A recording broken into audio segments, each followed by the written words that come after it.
Wow, Korthia. It feels like ages since we've been here. Yeah, I mean, it actually genuinely has been. What's your renown at right now, Evitel? We don't talk about renown, Tally. Look, it's been a weird time these last few months, but I'm really looking forward to the new patch and getting back into a solid routine. Yeah, me too, honestly. Shall we ease ourselves back in by hunting some rares and treasures? Sure thing. Oh wow, is my map broken? What's going on? No, the map's fine. It's just there hasn't really been anyone around to loot all the treasures and to kill all the rares, you know? So they've kind of built up a bit, I guess. Oh, awesome. This is gonna be easy. Why did you leave me? Popo! I've been waiting here so long. I'm sorry, Popo. My arms hurt. Don't worry, Popo. We're here now. We'll help you make your delivery. At last! Just as soon as we've done literally everything else on the map. Yeah, I obviously. mean, that's fair. I expected that. Knowledge is power. Hello Internet, Taliesin here, and welcome to another episode of the Weekly Reset, Taliesin and Evitel's wondrous wisdom show, in a week where we have a 9.15 release date. November the 2nd in NA, November the 3rd in EU. Next week, we have been able to test the Mage Tower. And obviously, we are going to talk about all of that as the main event. Because of course we are. It's like actual real-life World of Warcraft news, which is like actually to do with the actual video game World of Warcraft. But there is other news too. What else? There was the announcement of the sequel to my favorite of the WoW esports formats, the Great Push, on the weekend of December the 10th. The event where qualifying teams spend a few days pushing high keys as high as they can, which was thrilling and controversial last time out, so definitely looking forward to that. But obviously the real reason we all love the Great Push number 2 is because it's called the Great Push number 2. It's like they're talking about forcing out a great big push. There's also some cool changes to make Big Push number 2 extra spicy, like a daily elimination of the lowest ranked team and the inclusion of 2 yet to be revealed Legion Timewalking dungeons to the pool of 8. So, you know, Blizz are really working that number 2. That's a great push. What else? Yes, there's the fact that the Sylvanas novel has been pushed back again, which is not a great push. That's a rubbish push. And you know, a lot of people are quite rightly asking why that might be, you know? Is it being moved specifically to line up with a potential 9.2 release date? Like, are there things in that book which are major spoilers for the major patch that we still haven't heard anything about? And that's why the novel keeps getting moved. Honestly, doesn't seem too unlikely. The absolute dreg end of March seems a pretty likely candidate for 9.2 in these depressingly lean times. And if that weren't sad enough, if Sylvanas really is intended to release with or around 9.2, and don't forget that the original release date for it was November the 9th this year. We could have had 2 major patches in 2021, fam, like a normal WoW year. F's in chat, never forget. That's one theory about the novel's repeated delays. It's a theory I probably believe over anything else. And I don't know any different, obviously, but I do follow the author of Sylvanas, Christie on Twitter. And I'm not being funny, basically, her fingers don't work. She's been having a torrid time with those magic digits of hers this year, and I don't know if you've ever done any writing, like on a keyboard. I haven't, obviously, because everything in our videos is basically just made up as we go along. But fingers are apparently, traditionally, quite important in the writing process. So in a discussion about why a novel she's writing might keep getting delayed, it's probably a fair point to bring it up. I still think it has to do with 9.2 release dates, though. What else?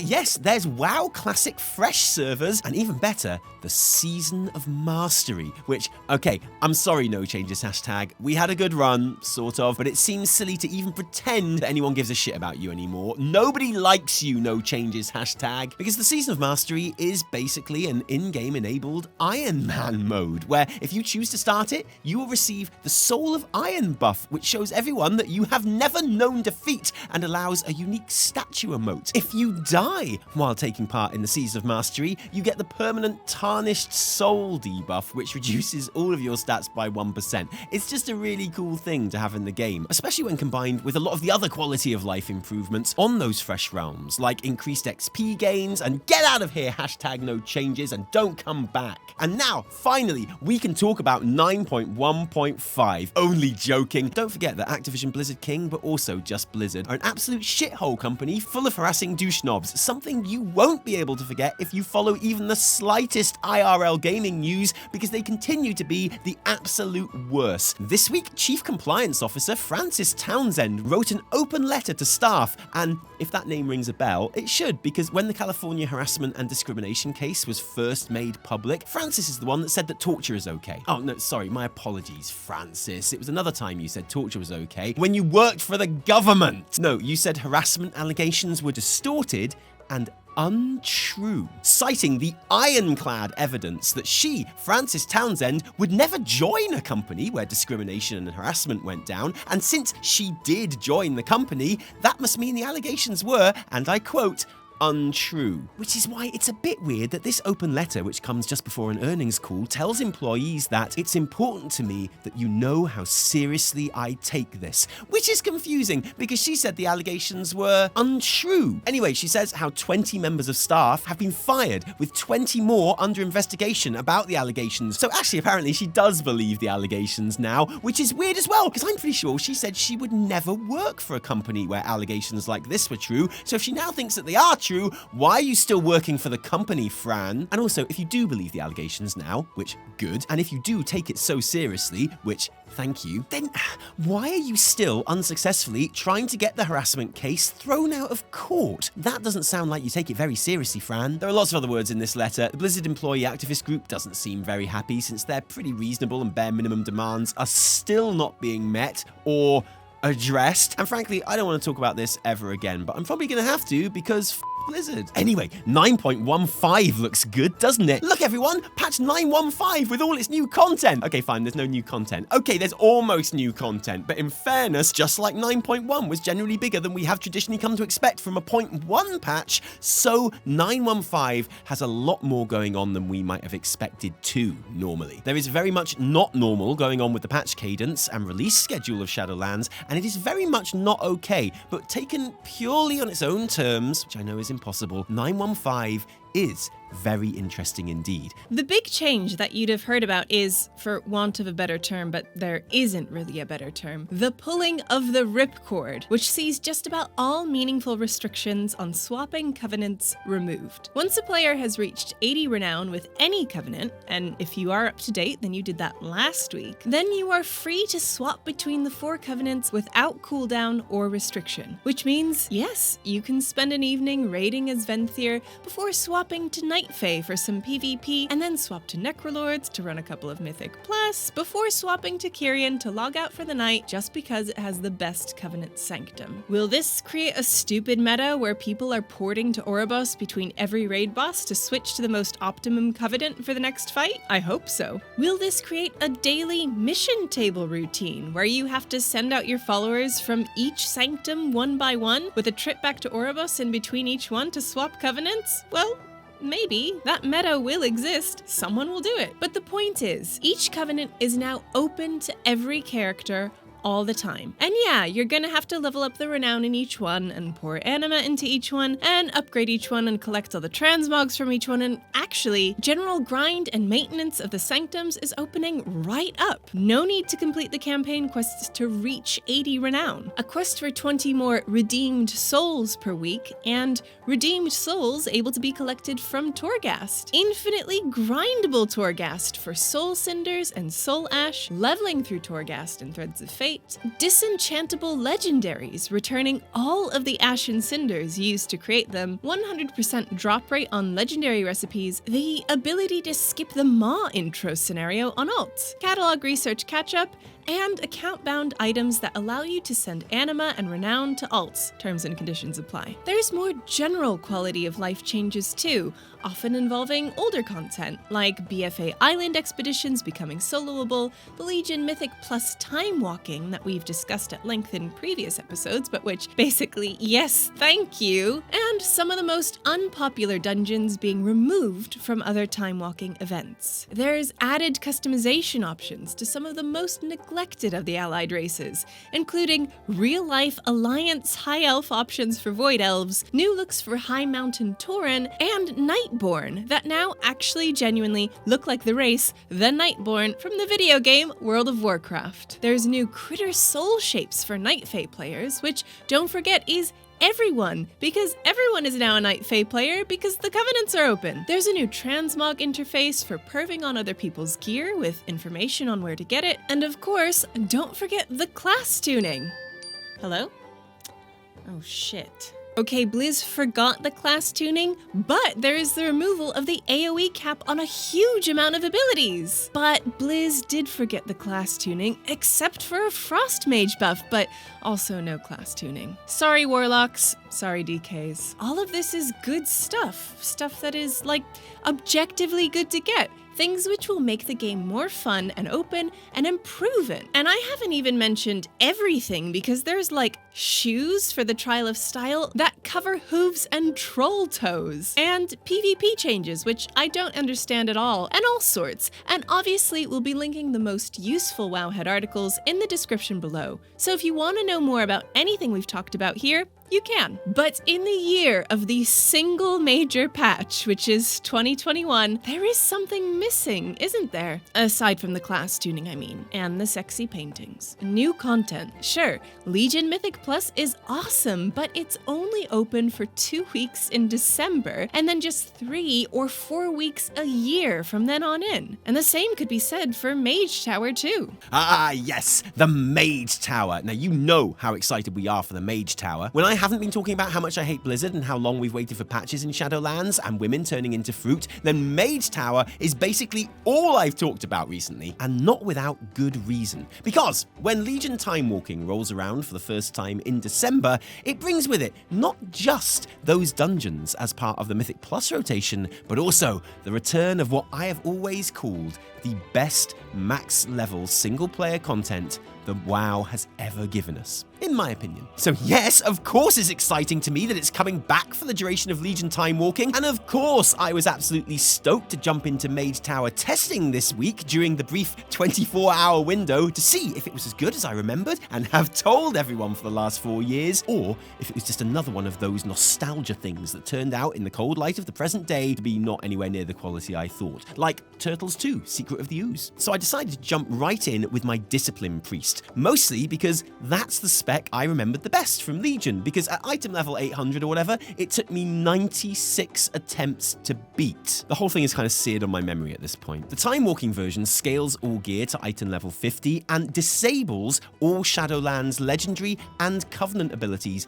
including Soulbinds. Disables the Heart of Azeroth essences, but last I checked, not the Heart's interaction with Rathian's legendary cloak, and I can confirm it's pretty brutal, or at least this challenge was, for me, on Disc Priest. In fact, after a couple of times going in and getting two-shotted, I was pretty ready to put feedback on the forums saying that Blood Totem Challenge was massively overtuned, especially considering that in its original conception, players had Legion legendaries and the huge power gains that came with artifact weapons to play with, as well as the option to eventually outgear it as the expansion went on. I didn't send that feedback, obviously, because I ain't no snitch, but plenty of people did, and yes, with a couple of exceptions, generally, people consider it quite a bit harder than they remembered, especially for tanks, who generally have a lower damage profile now than they had in Legion. Except, ironically, prop paladins, who basically took hours to whittle down Cruel's health originally and now find it easiest of the lot. But overall, it's pretty hard. Is it too hard? In the short time I tested it, without weak auras mind you, I went from getting flattened in seconds to getting minutes into the fight because I used a stamina flask, and because I remembered that I could dispel the bleed that Blood Totem applies, and I remembered that I could sneakily summon my Mindbender and then fade, so his one-shot Fell Splat or whatever ability hit Gerard, which is the name of my Mindbender, instead of me once every minute. I remembered that the talent Masochism, which I never use, gives me 10% reduced damage taken for a bit after I heal myself with it. Basically, I actually started thinking about my spec more than I have since, frankly, last time I did the Mage Tower. And by doing that, I was at the stage where I was still dying, but I could see that every time I did die, it was my fault. I missed a dispel or a dodge or a fade. I still think the damage throughput is going to be a problem for Disc in this, but I was wrong in my initial reaction that the boss damage was overtuned. And that's when I stopped testing, because it was clear to me that harder or easier, and hopefully Blizz do err on the more difficult side, right? Timewalking Mage Tower retains that most important element from the original, the need to think about your character. In terms of abilities and talents like me, but for those who want to, the fact that gear is scaled to 50 means there's a whole ton of legacy gear equipping that you can indulge in if for some unknown reason you have lots of legacy gear in your bank, or if for some absolutely unknown reason you want to go and farm some. Wowhead have a whole Timewalking Mage Tower gear sets guide, which we'll link in the description, but generally it's looking for stuff that has like 3 gem slots on, stuff like that. It's not something I'll really be indulging in because I don't find that kind of thing fun really, but lots of people do. That's great. Most importantly, I can confirm that Mage Tower is still super fun, and I actually am genuinely hyped for it to go live for 2 weeks. And here's a problem, isn't it? Because I get it, it's a 0.5 patch. It's about tuning and quality of life. Okay, fine, it's about quality of life changes. It's not meant to be a content patch, really, but there is content here. Brilliant content. Some of the best content the game has ever given us. Content that was so fun to so many people first time around that lots of players genuinely don't remember the traditional content drought at the end of Legion, which there definitely was, because they had 36 specs to run through the tower. And at a point in time where we are coming to the end of a year that, I don't know if you heard, has seen a measly, piffling, very unacceptable 1 major content patch, and wow, it makes it even more stupid that all this great content is going to be given us for 2 weeks and then taken away again. I mean, don't get me wrong, I'd think it was insanity to limit access to something as good as the Mage Tower to around 5% of the entire year anyway, even if there was loads of new content. But right now, when there's basically nothing and no news on 9.2, and you have this content which you've worked on and put major manpower into re-implementing, and which loads of people love and can and have sunk hundreds of hours into happily across multiple different characters and specs, to limit that content now goes beyond a bad decision, and honestly, in my opinion, risks being downright negligent. Keep Mage Tower up forever, with new rewards every now and then if you really are that keen on creating FOMO in the player base. At the very least, keep it up until 9.2 releases, because there is just no good argument that I can see to give us some cool stuff for 2 weeks and then take it away again until the new patch in, optimistically, because I am nothing if not an optimist, late March. That's what I think anyway. Some good news is that now 9.15 is here, just about. Obviously that's good news in of itself, but extra bonus good news from that is it leaves the way open for a 9.2 announcement and preview, and possibly PTR, all of which you would hope would come before the end of the year. And if it does, I think that will do a lot to calm the community's nerves and maybe stop me banging on about Mage Tower quite so much. I don't know. Evitel, I've got a confession to make. Uh-oh. There's a whole secret missing part of this episode of the Weekly Reset. Oh no! Yeah, I know, and like the reason I've summoned you to do this sofa bit unplanned right now is because in the original recording I was like, there's no time for a sofa bit because this has taken so long, because even as I was recording it I knew it had taken a long time, but when I came to edit it, it's literally over half the episode of me talking about Mike Ybarra and his tweet where, like, you know Mike Ybarra? I know the tweets. One of us, one of us, I one know of the us. tweets. He's one of us because he does high-level Mythic Plus keys. That's what he And does. stuff like that. And people love him for it, the new deputy leader of Blizzard. But he tweeted about, his boost run and his carry run with his baller Chad Mythic Plus running group. Yeah. And, it reignited, I don't think the debate ever went away, but a debate about boosts in general, how the WoW token interacts with that and what have you. And I was just going to have it as like a little bit at the end of the episode. And I didn't realise it was so long. And as I was editing it, I was like, I don't want the episode to be mostly this. So it's gone. Oh It's no. gone. Maybe I'll edit it together. If you'd be interested in hearing about that. For half an hour.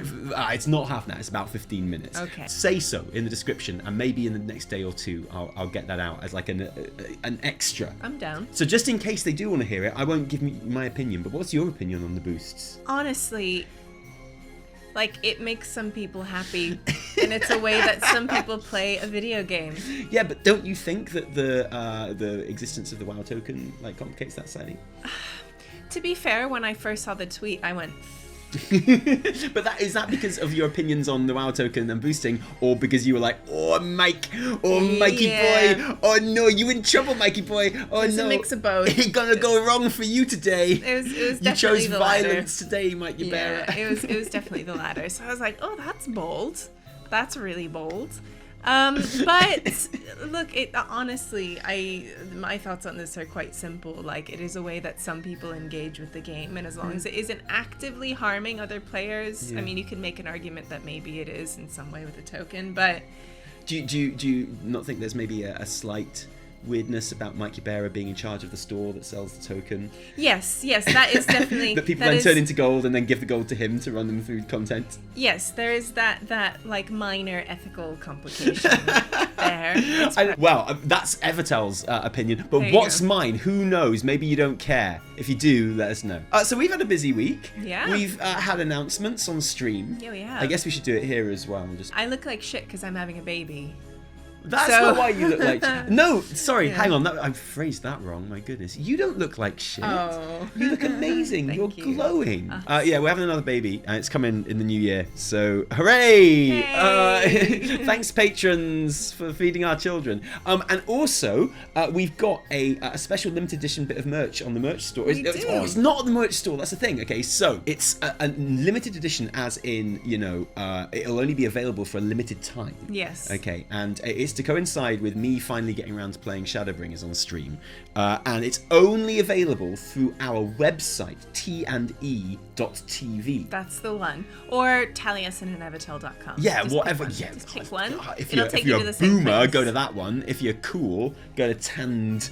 Tandy.tv. And apologies, it is Final Fantasy 14 like themed. Oh, look at that shirt. But yeah, it's only Look at that available shirt. there, and it'll only be available until I finish Shadowbringers, whenever that'll be, Well, probably a week or so. could be a while. And that'll be, yeah, maybe, and that'll be gone forever. Yes. So if you want it, go to our website and follow the link and buy it. And while you're there, you can buy lots of WoW merch as well if you want. Hey, why not? Well, it's nice that we had a surprise Sofa bit in the end. Yeah, I wasn't expecting it. No, neither was I until I got to this edit. So thank you very much. And thank you for being here today. If you liked it, don't thank us. Thank our patrons for giving their actual real life money to us. To us. To you It's and like me. we are in charge of the shop that sells them the WoW token. But thank you. And without you, there'd be a whole lot less Taliesin and Evitel. If you didn't like it, downvote the shit out of it. Remember, I am Chad Yabera. Oh. I did a 23 the other day. Did you do it? I mean, Did you complete it? Did you time it? I boosted. Oh.